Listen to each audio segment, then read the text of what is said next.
दोस्तों, इस पाप के कारण स्त्री समय से पहले ही विधवा हो जाती है। नमस्कार दोस्तों, आप सभी का स्वागत है।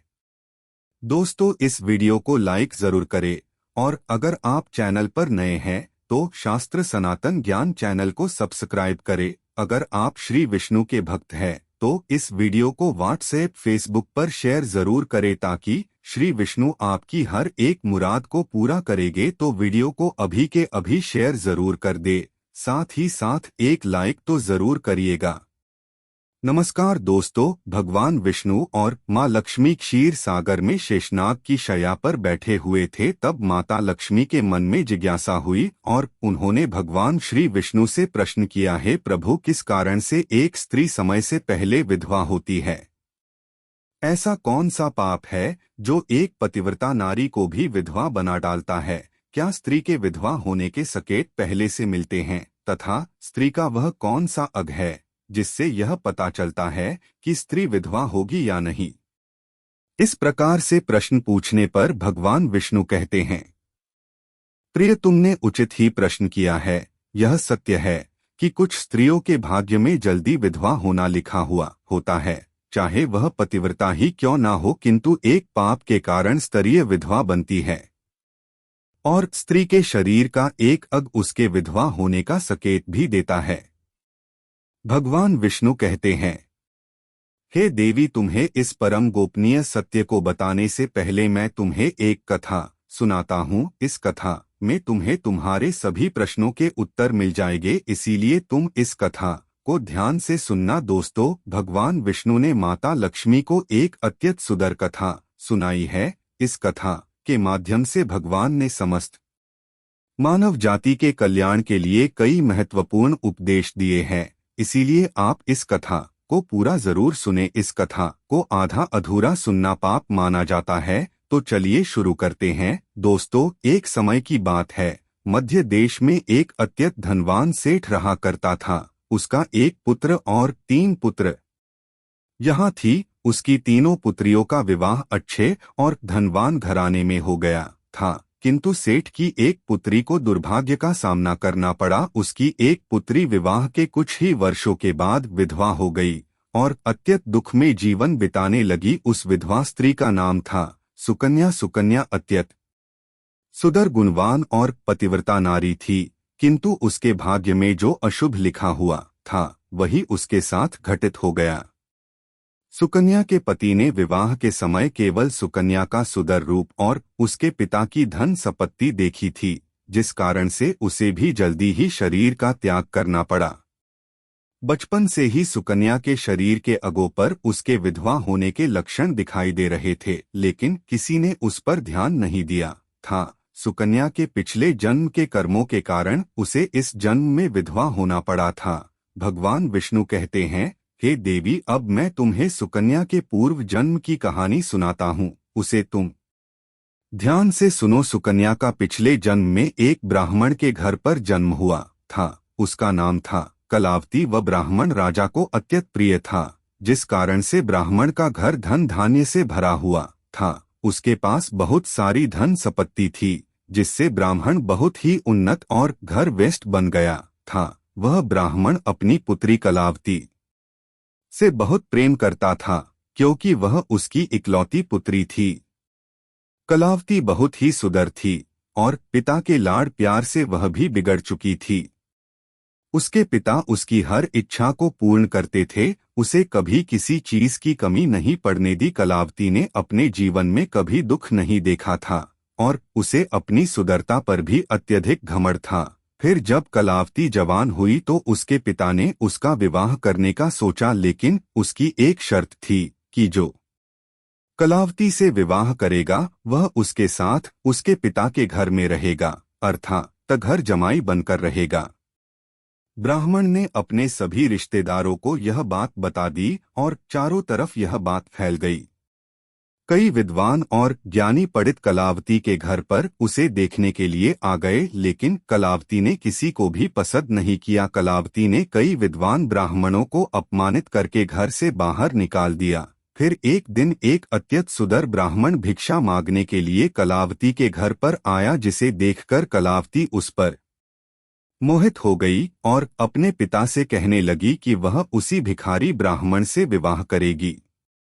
यह सुनकर कलावती के पिता ने भी स्वीकृति दे दी और उस भिक्षुक ब्राह्मण को कलावती से विवाह करने के लिए पूछा तो उस भिक्षुक ब्राह्मण ने भी हाँ कर दिया और फिर कलावती और उस ब्राह्मण का विवाह संपन्न हुआ। कलावती विवाह के समय बहुत प्रसन्न थी, उसे उसका मनपसंद जोड़ीदार मिल चुका था। विवाह के बाद कुछ दिनों तक कलावती अपने पति के साथ बड़े प्रेम से रहने लगी और उसकी सेवा करने लगी। लेकिन कुछ ही दिन बीतने के बाद कलावती ने अपना असली रंग दिखाना शुरू कर दिया।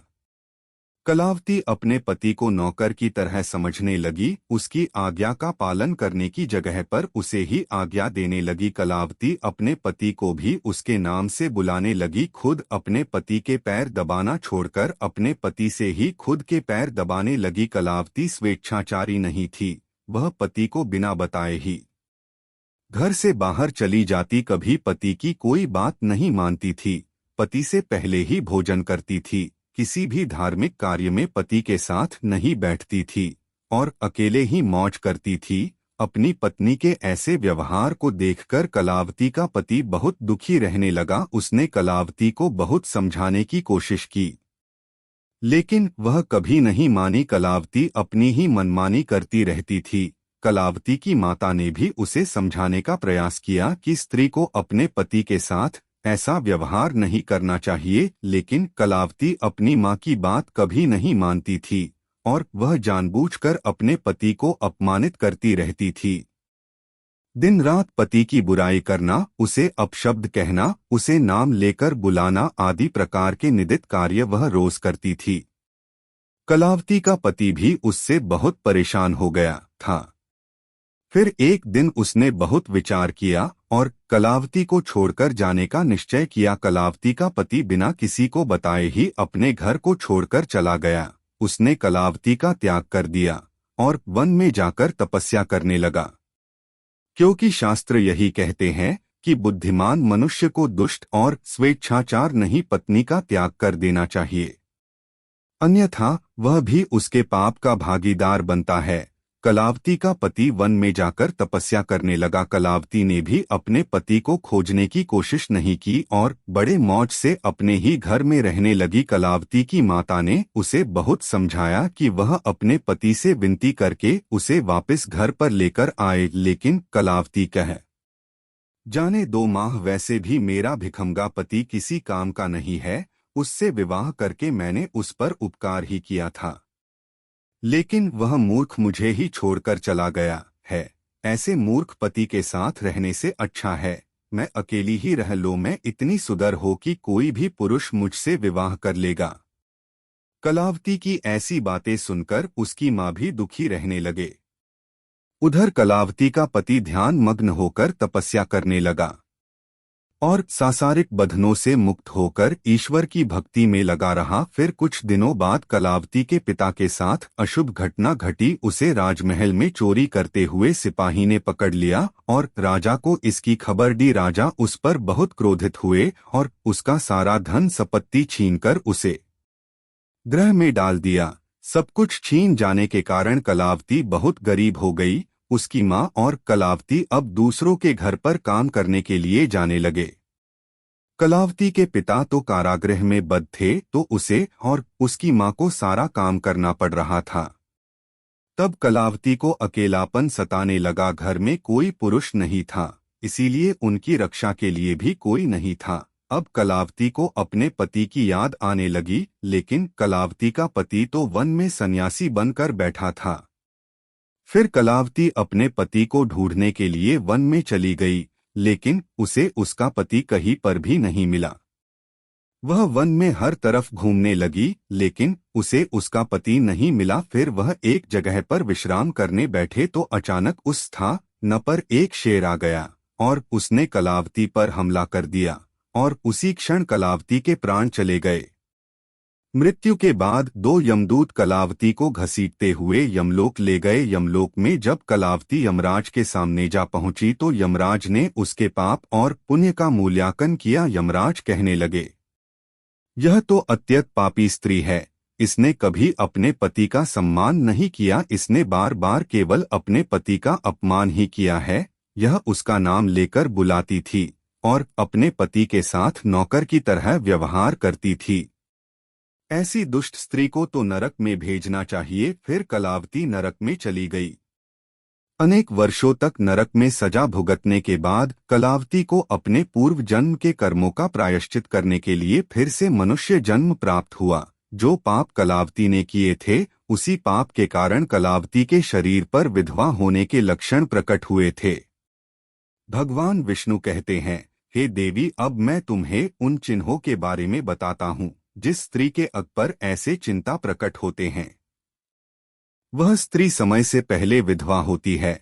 भगवान विष्णु कहते हैं, हे देवी, मध्यम आया तो देखा या हानि निर्देशित अनामिका हेरा स्वाभाविक तत्व विद्या परतदार विधवा विपुल से 8 सपार्श्विक शुभा नारी पृथुपास नहीं सुदूर भगा। इस श्लोक में भगवान विष्णु ने विधवा स्त्री के लक्षण बताए हैं। यदि किसी स्त्री के पैर पसीने से रहित हो, उस पर नसें दिखाई देती हो, उसके पैर चिकने तथा कोमल हो, तो वह स्त्री सुख भोगने वाली तथा ऐश्वर्यशाली नहीं होती है। यदि स्त्री के पैर का अंगूठा घोल मासल हो, तो वह स्त्री पतिव्रता एवं ऐश्वर्यशाली होती है। यदि स्त्री के पैर के अंगूठे पर से दिखाई देती हो, तो वह दुर्भाग्य से युक्त व्यभिचारिणी होती है। बहुत छोटे अंगूठे वाली स्त्री क्लेश करने वाली और दुख भोगने वाली होती है। अंगूठा यदि छपता हो तो वह स्त्री गर्भ धारण क्षमता में दुर्बल होती है। यदि किसी स्त्री के पैर की तर्जनी उंगली अंगूठे से भी बड़ी हो, तो वह स्वच्छद कामचार नहीं अर्थात अनेक पुरुषों से सबध बनाने वाली होती है। यदि किसी स्त्री के पैर की उंगलियां परस्पर मिली हुई हो, एक दूसरे के नजदीक हो, उंगलियां गोल एवं सीधी हो और नाखून पतले एवं छोटे हो, तो वह ऐश्वर्यशाली नहीं होती है और ससुराल में सुख भोगती है। अब मैं विधवा स्त्री के पैर के लक्षण बताता हूँ। यदि किसी स्त्री के पैर का अंगूठा बहुत बड़ा हो और आगे से गोल हो, उसके नाखून टेढ़े मेढ़े हो, अंगूठे पर नसें दिखाई देती हो, तो उस स्त्री के विधवा होने के योग बनते हैं। यदि स्त्रियों की एरिया बहुत बड़ी हो, तो वह मृत्यु पर्यंत दुख भोगने वाली होती है। और यदि स्त्री के पैर मानव रहित हो, तो ससुराल के भाग्य को नष्ट कर देती है। यदि किसी स्त्री के पैर की अनामिका उंगली बाकी उंगलियों की तुलना में बहुत छोटी हो, तो वह कलह करने वाली और घर के वातावरण को असहनीय बना देने वाली होती है। यदि किसी स्त्री के पैर की मध्यमा उंगली अर्थात बीच की उंगली ज्यादा लंबी हो, तो वह विवाह के लिए अयोग्य होती है। जो स्त्री चलते समय पैर पटकते हुए चलती हो और धर्म धर्म आवाज करती हो, तो वह अपने पति का विनाश करने वाली होती है। भगवान विष्णु कहते हैं, हे देवी, इन्हीं लक्षणों के कारण कन्या समय से पहला विधवा हुई थी।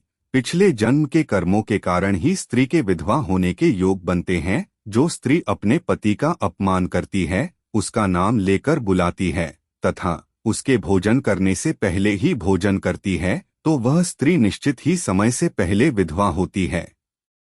एक पतिव्रता स्त्री का पति का अपमान नहीं करती, कभी उसे नाम लेकर नहीं बुलाती और सदैव पति से एकनिष्ठ रहकर उसकी इच्छा के अनुसार चलती है, उस स्त्री की कभी दुर्गति नहीं होती और वह मृत्यु के पश्चात मेरे लोक को प्राप्त करती है। तो दोस्तों, इस प्रकार से भगवान विष्णु ने मां लक्ष्मी को अत्यंत महत्वपूर्ण कथा सुनाई है। उम्मीद है आपको यह जानकारी अच्छी लगी होगी। वीडियो को लाइक जरूर करें और कमेंट में जय श्री हरि विष्णु और जय मां लक्ष्मी जरूर लिखे। साथ ही अगर आपने चैनल को सब्सक्राइब नहीं किया है तो सब्सक्राइब जरूर करें। इस प्रकार से भगवान विष्णु ने यह कथा सुनाई है। उम्मीद है आपको यह कथा पसंद आई होगी, तो कमेंट करके अवश्य बताएं। जानकारी अच्छी लगी तो वीडियो को लाइक जरूर करें और कमेंट में जय श्री हरि विष्णु अवश्य लिखे। साथ ही चैनल शास्त्र सनातन ज्ञान को सब्सक्राइब करें। आप सभी का धन्यवाद। आपका दिन शुभ हो।